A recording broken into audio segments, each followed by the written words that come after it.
خناس یہ وہی لوگ ہیں، یا ان کو لوگوں میں بھی کہا گیا ہے، جنوں میں بھی کہا گیا ہے، یہ وہ خناس ہیں جو انسان کے دلوں میں وسوسے ڈالتے ہیں اور ان سے وہ غلط کام کرواتے ہیں۔ یہی وجہ ہے کہ اللہ تعالیٰ نے انسان کو کہا کہ میری پناہ میں آ جاؤ، قُلْ اعوذ برب الناس مالک الناس الہ الناس من شر الوسواس الخناس۔ یہ جو خناس ہیں ان سے بچنے کا ایک ہی طریقہ ہے کہ زیادہ سے زیادہ کثرت سے ذکر کرنا۔ اعوذ باللہ من الشیطان الرجیم، بسم اللہ الرحمن الرحیم۔ السلام علیکم۔ ایک مرتبہ پھر آپ سب کو القرآن مرشدن میں دل کی گہرائیوں سے ویلکم کرتا ہوں، اور آج کا جو موضوع ہے وہ یہ ہے کہ ہمیں اللہ کے حصار میں آنے کے لیے کیا کرنا چاہیے، اور جب ہم اللہ کے حصار میں آ جاتے ہیں تو کیا ہوتا ہے، اللہ کا حصار کیا ہے۔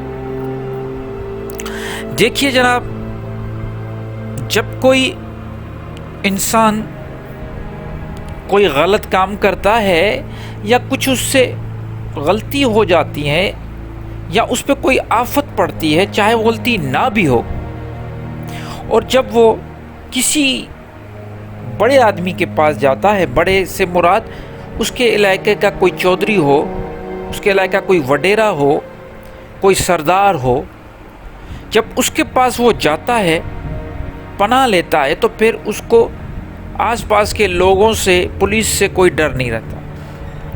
تو آپ سوچئے، ایک چھوٹا سا سردار جس کی کوئی حیثیت نہیں، اس کے پاس جانے، اس کے حصار میں جانے سے جب آفت ختم ہو جاتی ہے یا اس کو کوئی عافیت مل جاتی ہے، سکون مل جاتا ہے، تو اللہ کے حصار میں آنے کے بعد انسان کو کیا سکون ملے گا۔ یہی وجہ ہے کہ قرآن میں آخری جو سورہ ہے، دو سورہ فلق، سورہ ناس، یہ دونوں اللہ کے حصار میں آنے کے لیے بتائی گئی ہیں۔ یہ جو وسوسے ہوتے ہیں خناس کے، یہ خناس جنوں میں بھی ہوتے ہیں، انسانوں میں بھی ہوتے ہیں۔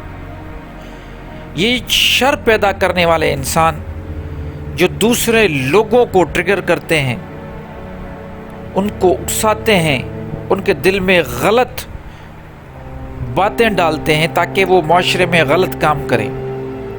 یہ ایک ایسی چیز ہے جس پہ ہم نے کبھی غور نہیں کیا۔ آپ کے آس پاس، آپ کے رشتہ داروں میں، بہت قریبی رشتہ داروں میں خناس موجود ہیں۔ آپ جہاں پہ کام کرتے ہو، چاہے وہ اسکول ہو، کالج ہو، پڑھتے ہو، جاب کرتے ہو، بزنس کر رہے ہو، جس بھی سرکل میں رہتے ہو، اس میں خناس موجود ہیں۔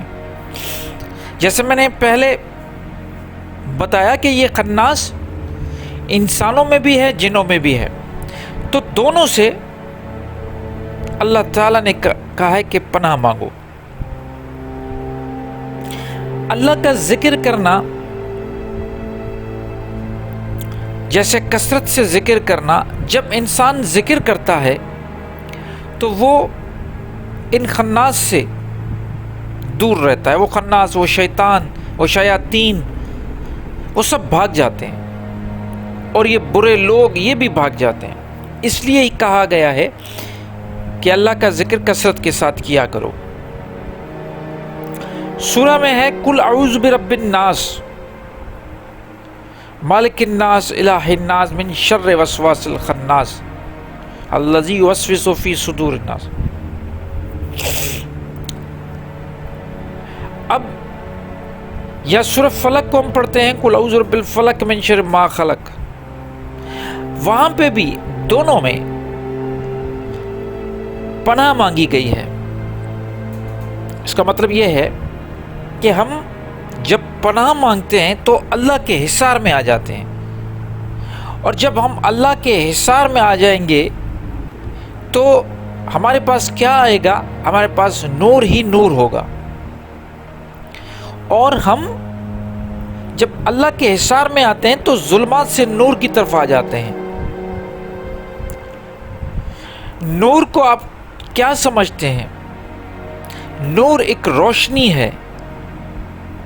نور قرآن کو بھی نور کہا گیا ہے۔ نور ایک ہدایت ہے۔ نور ایک ایسی مشعل ہے جس سے آپ کو زندگی کی ہر راستے کی جو راہ ہے وہ صاف نظر آئے گی، جو صحیح راستے ہیں وہ آپ کو صاف نظر آئیں گے۔ تو اللہ کے حصار میں آنا بہت ضروری ہے۔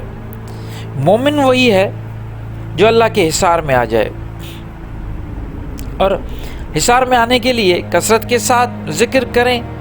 یہ جو 2 صورتیں ہیں، اگر یہ ہم پڑھیں گے اور ان کو معمول کا حصہ بنائیں گے زندگی کے، تو ہمیں یہ جو ہمارے رشتہ داروں میں خناس یا ہمارے جو دوست ہیں سو کالڈ، ان میں جو بھی شیاطین وسوسے ڈالیں گے ان سے ہم بچ جائیں گے۔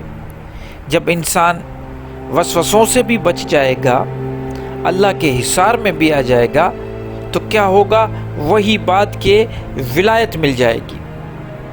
ولایت سے مراد، دیکھیے آپ لفظوں کو سمجھیں، ولایت سے مراد یہ ہے کہ اللہ، اس کا مطلب ہے کہ اللہ کی دوستی مل جائے گی، اور اللہ کی جب دوستی مل جاتی ہے تو انسان کے لیے سب سے پہلا کام کیا ہوتا ہے کہ وہ ظلمات سے نور کی طرف آ جاتا ہے۔ اللہ تعالیٰ انسان اپنے ولی کو، اپنے دوستوں کو صحیح ظلمات سے نور کی طرف لے کے آتا ہے، لیکن یہ ہے کہ اس کے لیے ہمیں خود بھی کچھ کرنا ہے۔ ایسا نہیں ہے کہ ہم سوئے پڑے اور صرف یہ خواہشیں رکھیں کہ ہمیں ولایت مل جائے، صرف اس خواہش کے پیچھے چلیں کہ ہمیں ولایت مل جائے اور ہمیں ولایت مل گئی۔ ایسا ممکن نہیں۔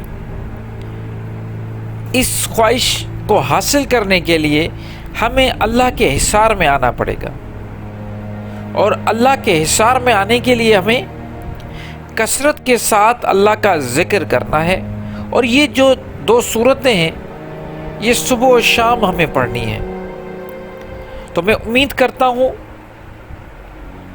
کہ میں جو میسج آپ تک پہنچانا چاہ رہا تھا وہ پہنچ گیا ہوگا۔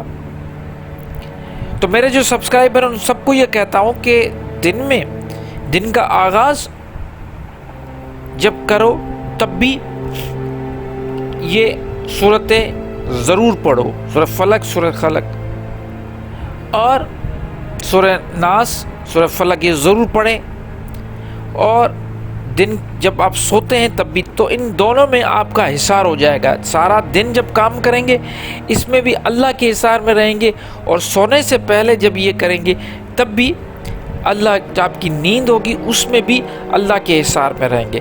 مطلب جب آپ 24 گھنٹے اس حصار میں رہیں گے تو پھر زیادہ چانسز ہیں کہ اللہ آپ کو ظلمات سے نور کی طرف لے کے آئے۔ یہ ایک چھوٹا سا وظیفہ ہے،